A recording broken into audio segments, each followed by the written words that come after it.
I was so disgusted in myself. And the crazy thing about shame and self-loathing and all of these negative emotions is that they can be so overwhelming that we can't consciously bear to look at them within ourselves. They get pushed into our shadow and then we project them out onto the people around us. So my relationship with my dad at that time became so strained because I was basically punishing him for the traits that I couldn't accept in myself.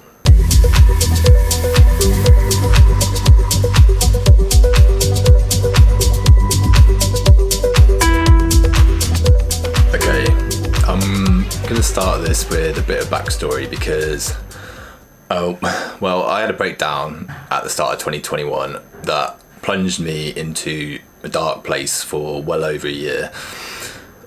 In the previous 9 months since the start of COVID, my life had gone from absolutely amazing to the total train wreck, and I didn't understand what happened. For the next 18 months, I would be stuck ruminating on what happened and trying to find a perspective that helped me to form a cohesive and functional narrative for me to learn from and then try and put myself back together. And what eventually clicked for me was when I started to look into my values. In the first week of lockdown, my work contract got pulled and the events industry that I worked in was completely shut down. I only qualified for the bare minimum of furlough pay, and my plans for buying a flat in the next few months went out the window.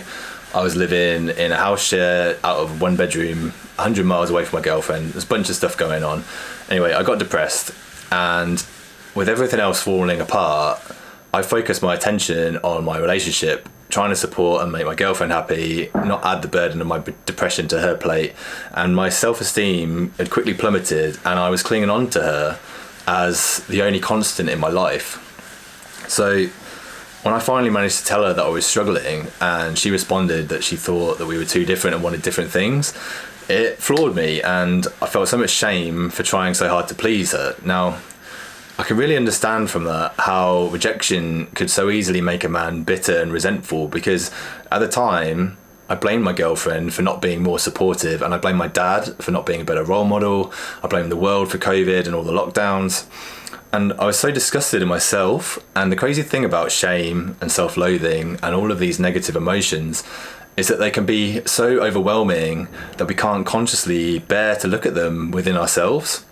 They get pushed into our shadow and then we project them out onto the people around us. So my relationship with my dad at that time became so strained because I was basically punishing him for the traits that I couldn't accept in myself. So as I said, I had about 18 months of constant rumination and thought cycles trying to make sense of how my life had disintegrated in less than a year, and it was relentless, and I tried everything to work through it, and progress was painfully slow.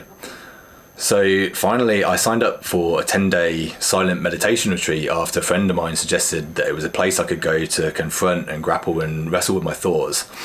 And that thing was 9 days of complete torture, to be honest with you. It was brutal. And I really thought I'd made things worse because those thoughts were just bombarding me 24 hours a day.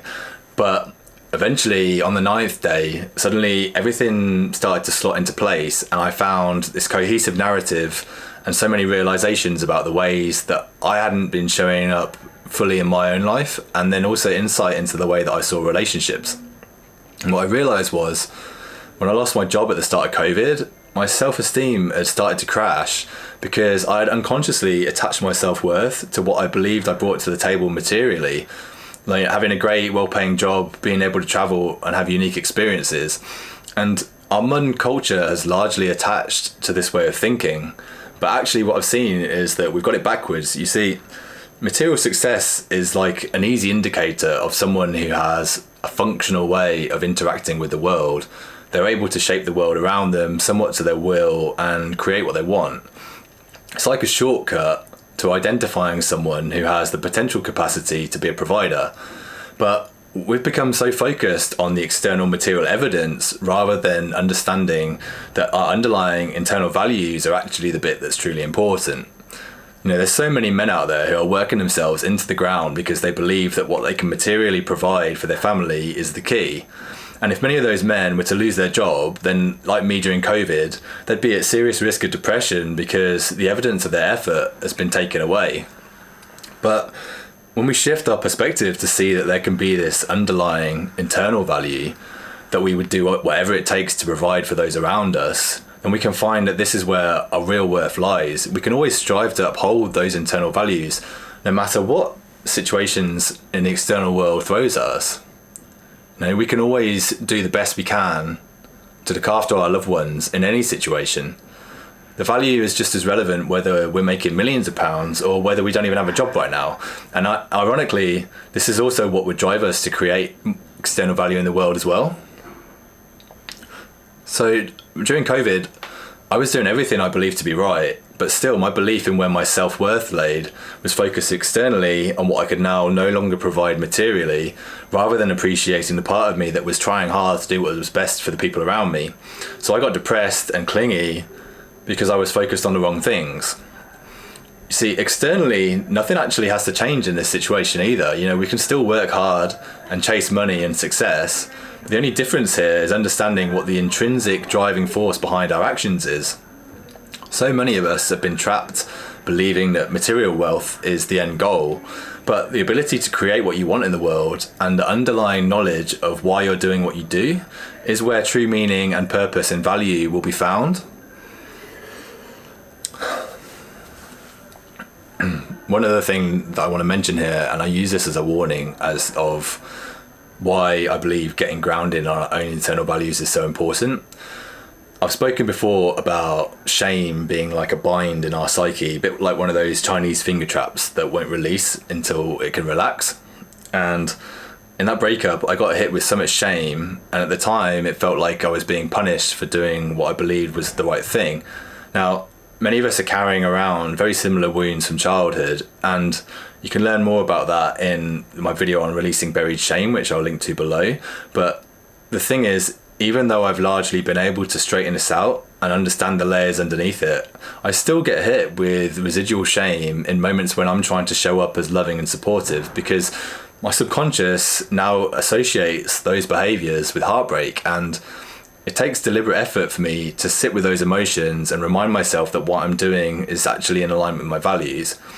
Releasing shame is a process, and it takes a lot of compassion and acceptance and just time to reset your nervous system. So many men are shamed for being nice and can easily be sold the story that they need to be a bad boy to keep a woman. And there's so much terrible, distorted advice out there, and so much of it is being peddled by people who are clearly acting from their own shame wounds. From experiences like mine, I wasn't that far away from that place. The projections of blame that I experienced in those first few months could easily have been a slippery slope.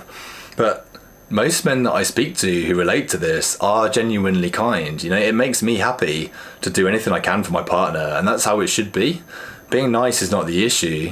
The problem for these men is not being able to effectively communicate and ask for their own needs too, because many of us were not taught how, or we grew up in environments where we didn't feel able to, or we've been shamed for feeling negative emotions.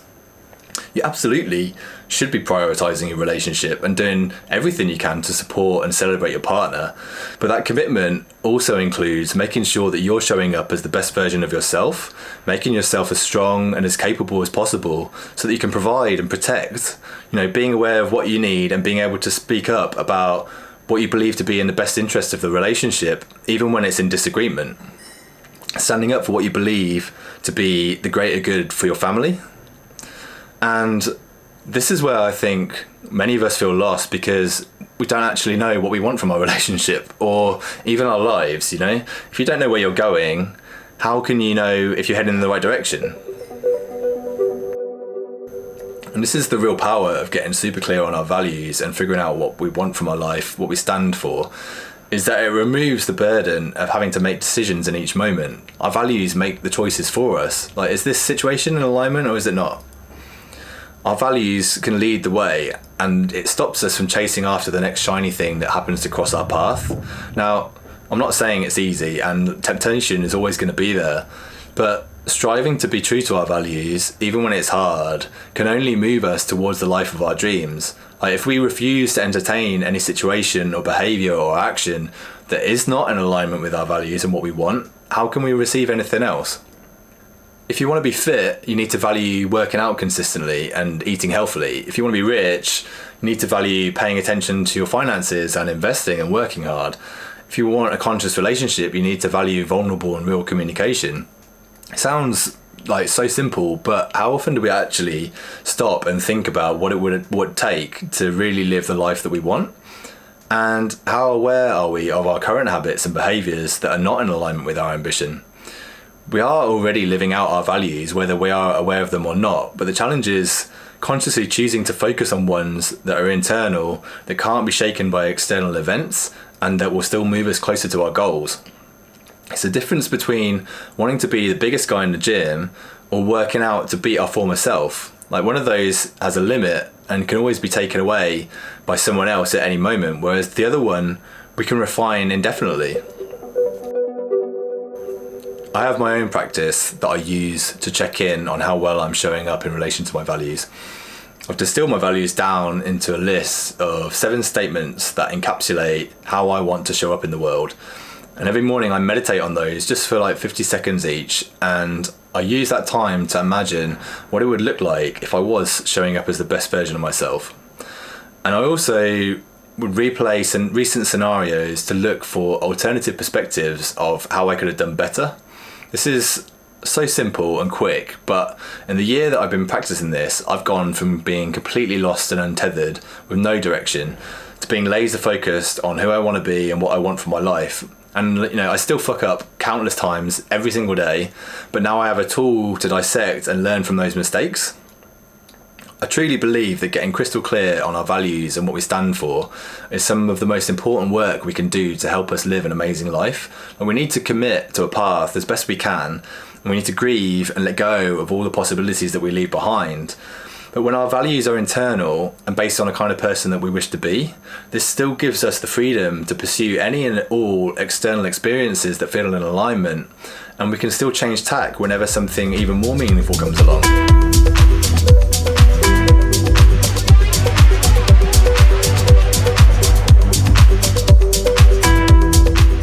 Thanks for watching. If you found this useful and want more, make sure you hit subscribe.